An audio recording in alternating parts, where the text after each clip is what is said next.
आज भारतीय किसान यूनियन के कोर कमेटी के मेंबर सरदार अमरजीत सिंह मोदी ने चंडी मंदिर टोल प्लाजा पर हुई बैठक में किसानों को संबोधित करते हुए कहा कि सरकार द्वारा किए जा रहे किसानों पर अत्याचारों को हमने मर्यादा में रहकर सहनशीलता से सहकर जवाब देना है।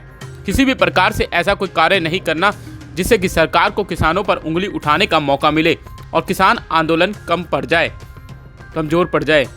इसके लिए उन्होंने 3 अध्यादेशों पर किसानों को जानकारी दी और किसानों से और सरकार से अनुरोध किया कि जल्द से जल्द किसानों की बात सुनी जाए और तीनों कानून को रद्द करने की आगे वार्ता शुरू की जाए। देखिए पिंजौर से कमलेश्वर चतुर्वेदी की रिपोर्ट। अमरजीत सिंह मोदी अम्बाला से, इन्होंने 3 जो कानून बनाए हैं सरकार ने, उसके बारे में थोड़ा सा जानकारी दी थी, तो मैं उसी के बारे में क्वेश्चन आपसे पूछना चाहता हूँ कि एक आपने कहा कि कॉन्ट्रैक्ट फार्मिंग है, उससे अगर वो लागू होती है तो उससे नुकसान क्या है किसानों को, थोड़ा आप मुझे बताएं। कॉन्ट्रैक्ट फार्मिंग इन्होंने बड़े प्लॉटिंग करनी है, उसमें 500 एकड़ का इन्होंने बोला है, 500 या 1000 एकड़ के प्लाट बनाएंगे। अब जो किसान इनको ज़मीन नहीं देगा फिर उसके लिए प्रॉब्लम हो जाएगी और अपनी मनमर्जी से ठेके प्रथा बढ़ाना चाहते हैं। जैसा उदाहरण के तौर पर असम के अंदर चाय के बागान थे, वहाँ आधे एकड़ का किसान भी अच्छी तरह से अपना जीवन यापन कर लेता था, लेकिन वहाँ ये बड़ी कंपनी चली गई कॉरपोरेट की और आज वहाँ 80% ज़मीनों की मालिक कॉरपोरेट हो गई और वो वहाँ का किसान था जो उस महंगी और अच्छी ज़मीन का, जहाँ पर दुनिया की चाय सबसे क्वालिटी वाली थी, वहाँ का माल कॉरपोरेट बन गया और वहाँ का किसान उनका मजदूर बनकर रह गया। तो आपका कहने का मतलब है कि अगर कॉन्ट्रैक्ट फार्मिंग होगी तो उससे किसान को नुकसान होगा और कॉरपोरेट वाले उसमें फ़ायदा उठा लेंगे। दूसरी बात आपने कही है जिस पे प्रधानमंत्री जी ने भी MSP पे कहा है कि जैसे पहले थी वैसे रहेगी, लेकिन अब क्या चाहते हैं आप उसमें? हम चाहते हैं गारंटी कानून बनाया जाए, जैसे 6% किसानों की फसल खरीदी जाती है, कई फसलों के ऊपर MSP है, लेकिन 3-4 फसल नहीं खरीदते हैं, जैसे गेहूँ और धान की हो गई और थोड़ा बहुत बाजरा खरीदते हैं। और सिर्फ 6% किसानों की जो पहले MSP है उसके ऊपर सिर्फ 6% किसानों की फसल खरीदी जाती है, 93% किसानों की नहीं। जो 93% किसानों को घाटा है वो इनको नहीं दिख रहा, और वो जो कॉरपोरेट और दूसरी कहीं जैसे मृत्यु को घाटा पड़ गया वो इनको 70-70 हज़ार करोड़ देते हैं और फिक्र हो जाता है कि हाँ ये शेयर मार्केट डाउन होगी, ऊपर होगी, लेकिन जो 93% किसान 1800 की फसल को 900 रुपये में बेचते हैं वो इनको नहीं देते। एक बात और है कि ये आप कह रहे हैं कि अगर ये मंडियाँ लगाते हैं साइड में तो हमारी जो पहले से मंडियाँ चल रही हैं वो बंद हो जाएंगी, ऐसा क्यों? ऐसे क्या है, इन्होंने बोल दिया कि जो प्राइवेट सेक्टर, जैसे प्राइवेट सेक्टर को आप जानते हैं, हॉस्पिटल खड़े करते हैं, वहाँ अच्छी सुविधा मिलेगी। आज कितने महंगे होंगे, सरकारी ख़त्म। अगर ये सरकारी को उठाना चाहते पूरा जो जैसे ट्रांसपोर्ट है प्राइवेट खड़ा कर दिया, आज सरकारी के हालात, प्राइवेट ट्रेन कर दी, सरकारी ख़त्म हो जाएगी। आप जब ये ऐसे ही मंडी प्राइवेट खड़ी होगी तो जैसे स्कूल, ट्रांसपोर्टेशन सारी चीज़ें खत्म हुई वैसे ही ये होगी। लेकिन मैं बीच में आपको रोक रहा हूँ कि आज सरकारी हॉस्पिटल भी हैं, प्राइवेट भी हैं, प्राइवेट बसें भी चल रही हैं, सरकारी बसें भी चल रही हैं, प्राइवेट गाड़ियाँ भी चल रही हैं, कारें भी चल रही हैं, ऊबर भी चल रही है, सारा कुछ चल रहा है, कहीं बंद तो कुछ नहीं हुआ, उसमें नुकसान क्या है?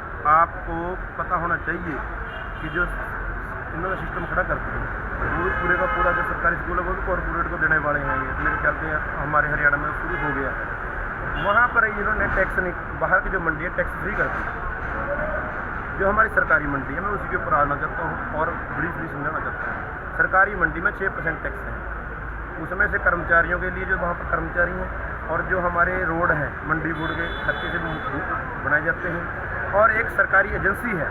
अगर प्राइवेट एजेंसी वाला कहता मैं फसल नहीं खरीदता तो हमारी सरकारी एजेंसी है, FCI है, एफड है, फिर वो स्टैंड कर लेती है, हम खरीदेंगे, व्यापारी को खरीदना पड़ता है।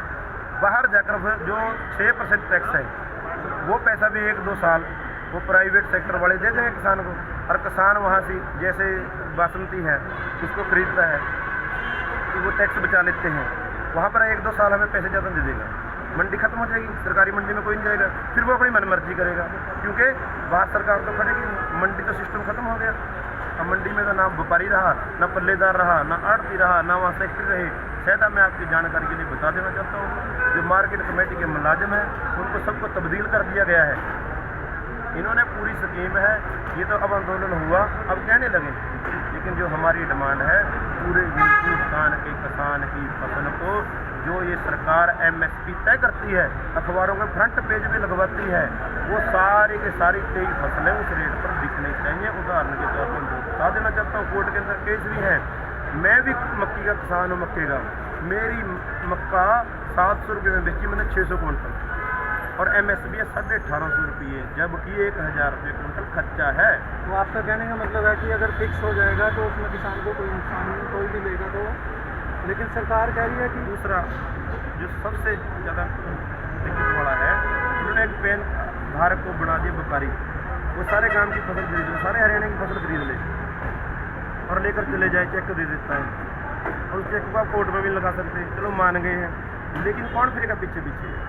लेकिन जो सरकारी मंडी है, इसको दलाल बोलते हैं, आड़ती को। आड़ती दलाल नहीं है, आड़ती तो हमारा सुख दुख का साथी है, सुख दुख का नहीं, ग्रंटेड है। मैं किसान हूँ, आप व्यापारी हो, आपने बोली लगाई और फसल खरीदी 2000 रुपये क्विंटल, मुझे कोई मतलब नहीं, आप आड़ती को पैसे दो ना दो, मेरे पैसे में ले रहे हैं। और उसका उदाहरण है, आप किसी भी मंडी में जाकर देख सकते हैं, जो बासमती की करोड़ों रुपए की फसल व्यापारी खरीदते हैं, जो करोड़ों रुपया अगर उन्होंने नहीं दिया तो आड़ती का पैसा बर्बाद हुआ। किसान का एक भी किसान आपके पास ऐसा नहीं है कि किसी किसान का पैसा सरकारी मंडी में अनाज बेचने के बाद ना मिला। अगर मरा है तो आप जाकर पता कर सकते हैं आड़तियों का। दूसरी बात, जो प्राइवेट हज़ार को शुक्रमित है, 1 साल बाद भी पेमेंट नहीं आई, कोर्ट ने भी हाई कोर्ट ने भी दे दिया, सुप्रीम कोर्ट ने भी दे दिया, भी ब्याज देना है, लेकिन 1 रुपया ब्याज का नहीं देते। 1 साल के बाद पेमेंट मिलती है। हालात आपके सामने हैं, और हम भुक्तभोगी लोग हैं, और महाराष्ट्र के अंदर करोड़ों रुपये की फसल लेकर व्यापारी चले गए, आज किसानों के पीछे पीछे लगे हुए, कोई रास्ता नहीं। आखिरी सवाल, जैसे आपके शीर्ष नेता कह रहे हैं कि जब तक ये तीनों कानून रद्द नहीं होते तब तक हम सरकार से बात नहीं करेंगे, तो आप सभी इसमें सहमत हैं? बिल्कुल सहमत। एक भी किसान, ना कोई व्यापारी, किसान का तो शुरू होगी शुरुआत, लेकिन जो पूरे का पूरा जो स्टॉक सीमा वाला है, मुझे अंग्रेजी नहीं आती, उसमें पता नहीं क्या बोलते हैं, हाँ, उसके अंदर इतनी मनमानी इनकी हो जाएगी। पहले 10 साल की सज़ा दी, फिर 1 की, अब ख़त्म कर दी, छूट कर दी। आपको जो आलू है, आप कितना महंगा खरीदना पड़ता है, अब किसान का 8 रुपये हो गया, ये सारा खरीद लेंगे, फिर रोक देते हैं मार्केट में, सप्लाई बंद कर देते हैं। सप्लाई बंद कर देते हैं, पहले कानून था 10 साल की सज़ा होगी, फिर 1 साल की, अब तो सज़ा ही नहीं है। जब दिल चाहेगा व्यापारी तब निकालेगा। और जो करियाने का सामान है, जो 5000 रुपये में आपका आता है, वो शायद 50,000 भी क्रॉस कर सकता है। आने वाली लड़ाई खाने की होगी, जीवित रहने की, और मकान और गाड़ियाँ बनाने की। बहुत बहुत धन्यवाद। हमारे बीच में थे अमरजीत सिंह मोदी जी अम्बाला से। मेरे को आपका, जो मैं आपको कहना चाहता हूँ कि आपका बड़ा तरीका मुझे अच्छा लगा। आपने विरोध भी किया, आंदोलन के बारे में नौजवानों को जानकारी भी दी, और उनको जोश के साथ होश में काम करने के लिए कहा। बहुत बहुत धन्यवाद।